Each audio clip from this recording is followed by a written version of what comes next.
Bonjour ou bonsoir, selon l'heure à laquelle vous nous regardez. Je suis chroniqueur audio et animateur de podcast à l'ODJ Media, et j'ai l'honneur de vous lire fidèlement la chronique de Hafid Fassi Fihri intitulée Une grosse dépression en vue pour l'économie américaine. Un texte fort qui explore les menaces qui pèsent sur la première économie mondiale.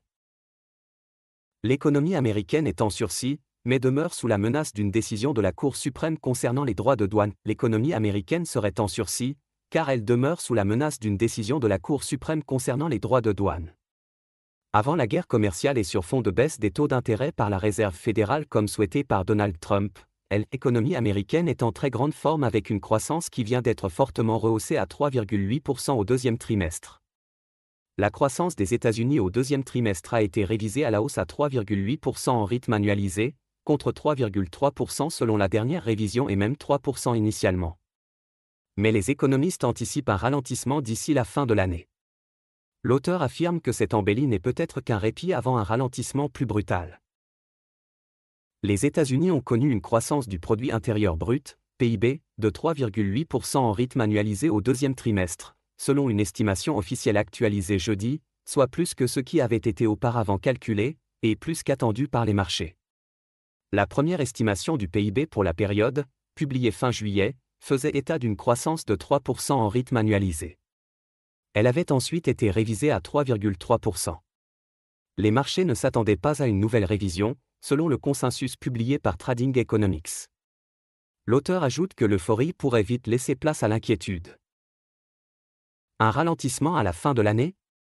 Cependant, la croissance pourrait être bien plus molle pour la fin de l'année 2025.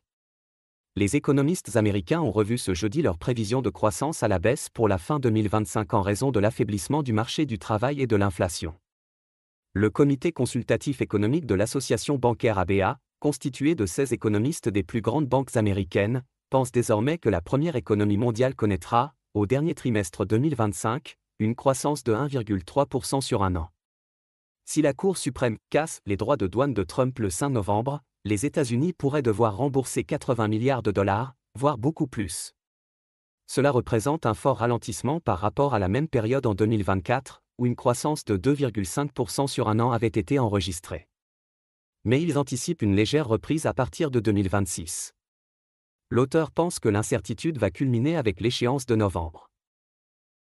La Cour suprême doit examiner la légalité des droits de douane imposés par Donald Trump à partir du 5 novembre. Si la décision du président américain est jugée illicite, le Trésor pourrait devoir rembourser les importateurs ayant déjà payé les taxes. La Cour suprême des États-Unis va devoir trancher un litige à 80 milliards de dollars, au moins.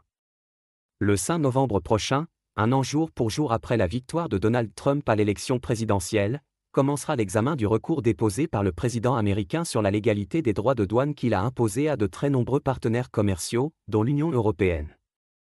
L'imprévisible Donald Trump est-il ainsi en train de plomber l'économie américaine ? Ce qui est sûr, c'est qu'avec le choc des droits de douane, l'incertitude s'est emparée des marchés et pourrait faire trembler les cours boursiers si jamais la Cour suprême des États-Unis confirme l'illégalité de ces taxes douanières. Merci de votre attention. J'espère vous avoir transmis fidèlement cette chronique de Hafid Fassi Fihri, en respectant chaque mot. Restez connectés à l'ODJ Media pour nos prochaines chroniques audio et vidéo. À très bientôt pour un nouveau rendez-vous éditorial.